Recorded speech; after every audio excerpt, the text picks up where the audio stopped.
When I came here, I was brought in to transform the IT organization. And one of the things that I did from day one was to set up expectations for my team. These are my expectations. These are my standards.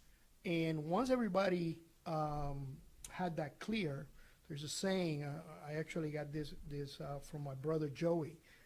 He says, clear expectations, no excuses, right? So we use that set of expectations then to drive the team. I also use the book, The 5 Dysfunctions of a Team. And I created a culture of accountability, but also trust. Because as a new leader, when you're coming in, and they know that you're coming in to transform and change, a lot of them were scared, and they didn't trust me. So I had to develop that layer of trust and enable them to understand that I wanted the best of them. Regardless of whether I agree with it or not, I want your best opinion. I want your best advice.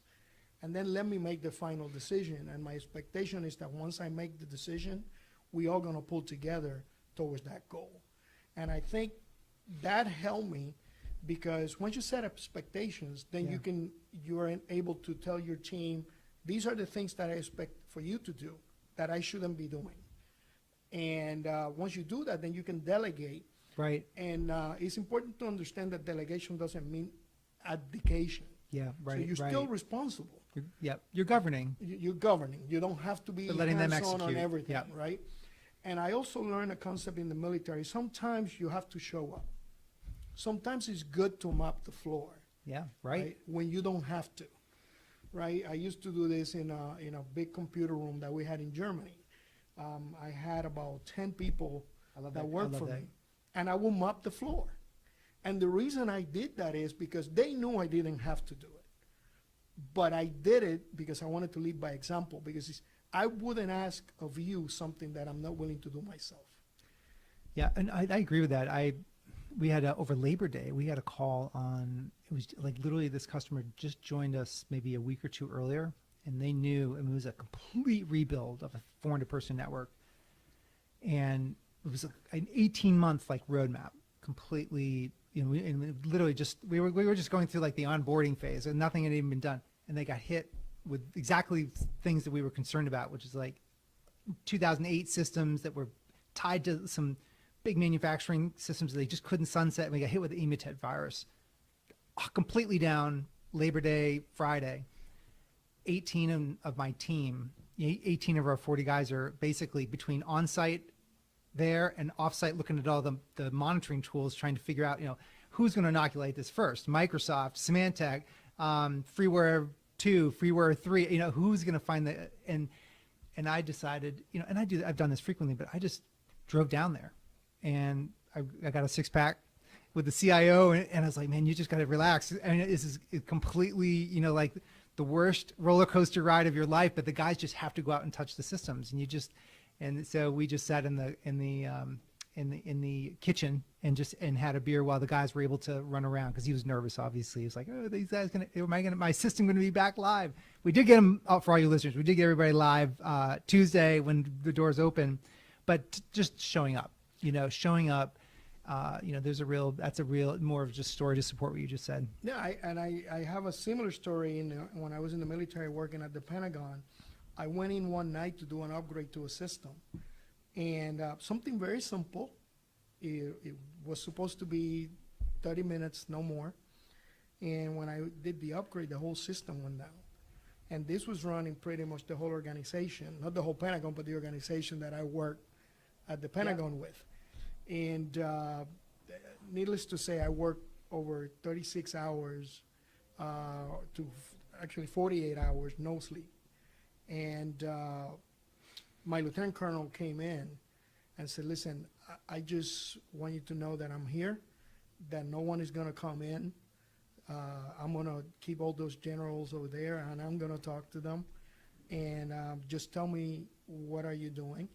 And I just want to let you know that you have my full That's support. powerful. Yeah. And I learned that from him. He was that curtain that allowed me to concentrate on the problem and actually eventually solve it.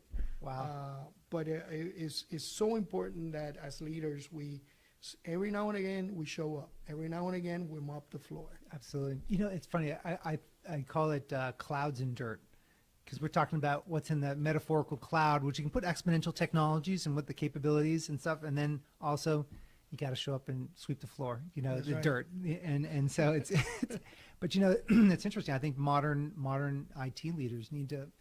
You can't just disappear. I don't believe in at least a small to medium enterprises of 5,000 and below.